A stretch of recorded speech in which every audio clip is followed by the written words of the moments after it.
And అదేవిధంగా ఒకప్పుడు Telugu cinema అంటే కేవలం ఆంధ్రప్రదేశ్కి మాత్రమే పరిమితమై ఉండేది కాదు, అయ్యేది.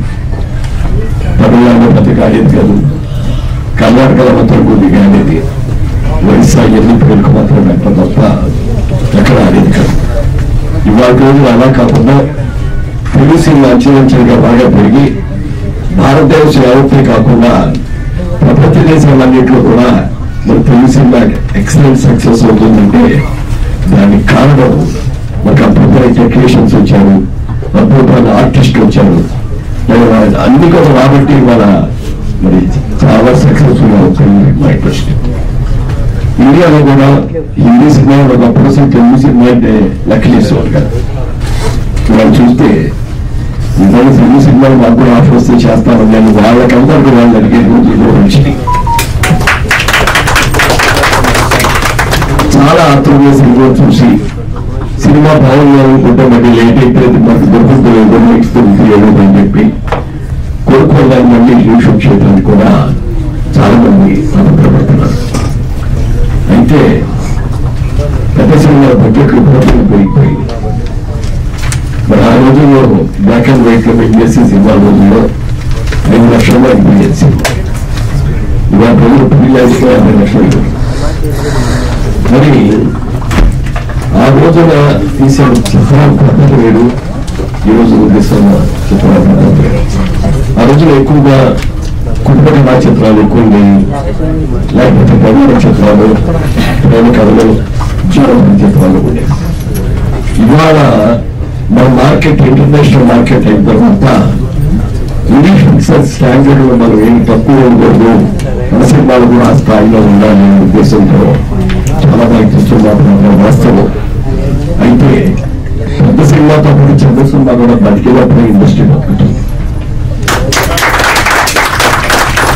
చాలా పెద్ద సినిమాలు తీస్తున్నారు, కానీ అందులో మన టెక్నీషియన్ ఇచ్చారు.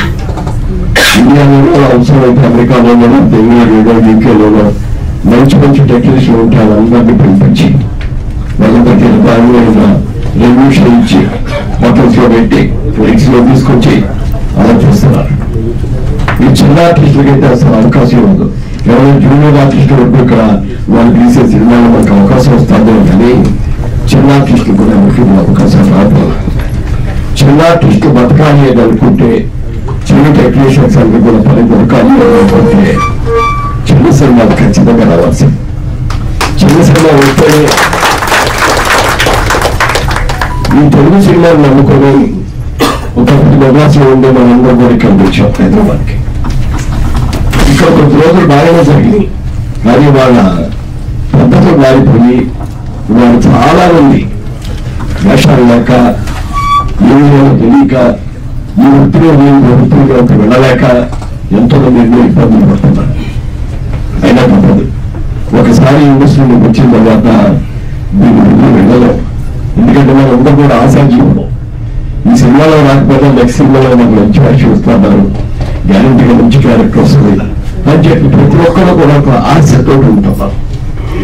ఆశ తప్పని ఒక వాళ్ళు అలాంటి ఆశ లేకపోతే అసలు ఇక్కడ బతకలేదు కూడా మనం.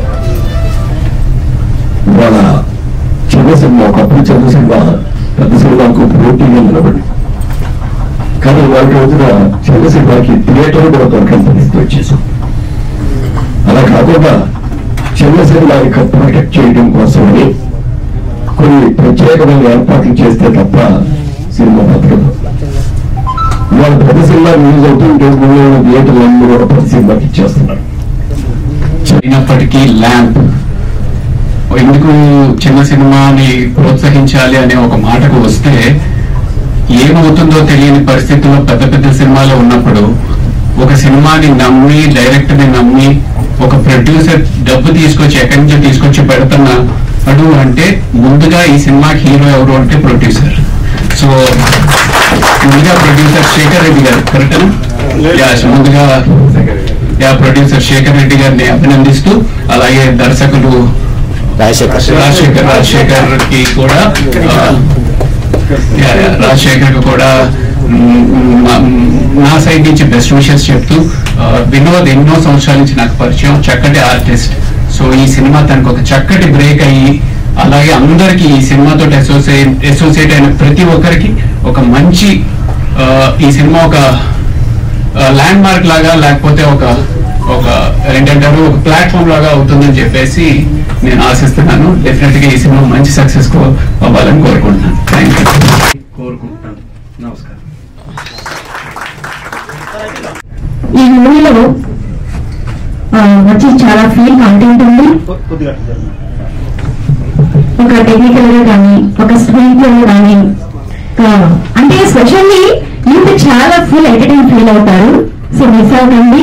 చిన్న సినిమాని చిన్నగా చూడకుండా పెద్దగా ఆశీర్వదిస్తారని కోరుకుంటున్నాను. Thank you so much. Thank you Anantha గారు. చాలా మృదువుగా చాలా బాగా మాట్లాడారు. చాలా చాలా సంతోషంగా ఉంది. అలాగే మా రవిప్రకాష్ గారు హీరో. ఈ మధ్య కోబలి చూసారా? వెబ్ సిరీస్ కోబలి మామూలుగా లేదు. నిజంగా అయితే నాకు గూస్ బంప్స్ వచ్చేసినాయి. అప్పటి వరకు రవిప్రకాష్ గారిని సాఫ్ట్ క్యారెక్టర్ లో చూసాము, ఆ తర్వాత వదిలితే మామూలుగా లేదు. వెరీ హ్యాపీ సార్, ఇవాళ మీరు ఇక్కడికి రావడం కూడా చాలా చాలా సంతోషంగా ఉంది. అలాగే పెద్దలు ఉప్పు రమేష్ గారు, శ్రీనివాస్ గారు, అమ్మ సౌమ్యమ్మ, కిషోర్ దాస్ అన్నయ్య, నాగరాజు గారు, అలాగే మా లక్కీ సార్, ఇంతమంది మమ్మల్ని వెన్నంటి ప్రోత్సహించడానికి ఇక్కడికి వచ్చారు. మా శ్రీధర్ అన్నయ్య, మా బాబాయ్, అన్నయ్యలు అందరూ ఇక్కడ ఉన్నారు. Very very happy. ముఖ్యంగా మా స్టూడెంట్స్ అందరూ కూడా ఇక్కడ ఉన్నారు చాలా మంది. చిన్న సినిమా బతికితేనే ఇండస్ట్రీ బతుకుతుంది. సారు చాలా చక్కగా చెప్పారు.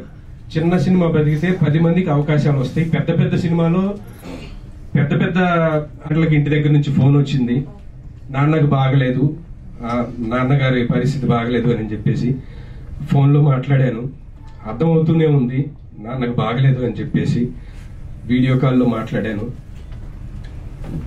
కానీ వెళ్ళాలి, నాన్న దగ్గరికి వెళ్ళాలి అని ఉంది మనసులో. కానీ ఇక్కడ సినిమా కమిట్ అయ్యాం. ఇక్కడ నేను కమిట్ అయ్యి వెళ్ళకపోతే మళ్ళీ ప్రొడ్యూసర్స్ కి లాస్, డైరెక్టర్ గారికి ఇబ్బంది, మిగతా కో ఆర్టిస్టులు వీళ్ళందరూ ఉన్నారు కాబట్టి మనం ఈ సినిమా చేయాలి అని చెప్పేసి నేను ఆ రోజు షూటింగ్కి వచ్చానండి. నిజంగా నా మనసులో నా అన్నయ్య కనపడుతున్నారు, కానీ వచ్చాను. కరెక్ట్ గా ఆఫ్టర్నూన్ 2 o'clock షూటింగ్ అయిపోయింది. షూటింగ్ అయిపోగానే మా బాబాయ్ ఫోన్ చేశారు, నాన్నగారు చనిపోయారు అని చెప్పి. నా జీవితంలో మర్చిపోలేని రోజు అది. అందుకని ఈ సినిమాని దయచేసి అందరూ ఆశీర్వదిస్తారని, మా నాన్నగారి ఆత్మ కూడా శాంతి కలుగుతుంది. నేను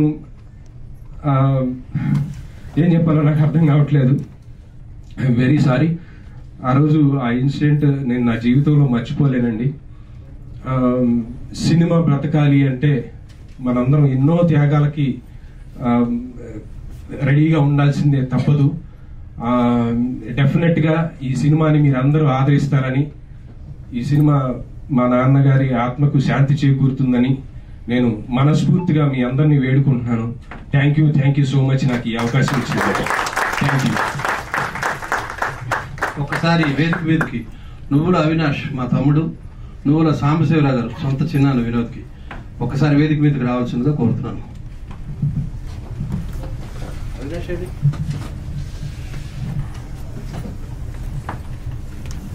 అవినాష్ గారు మీరు కూడా స్టేజ్ పైకి రావాల్సిందిగా కోరుకుంటున్నాము.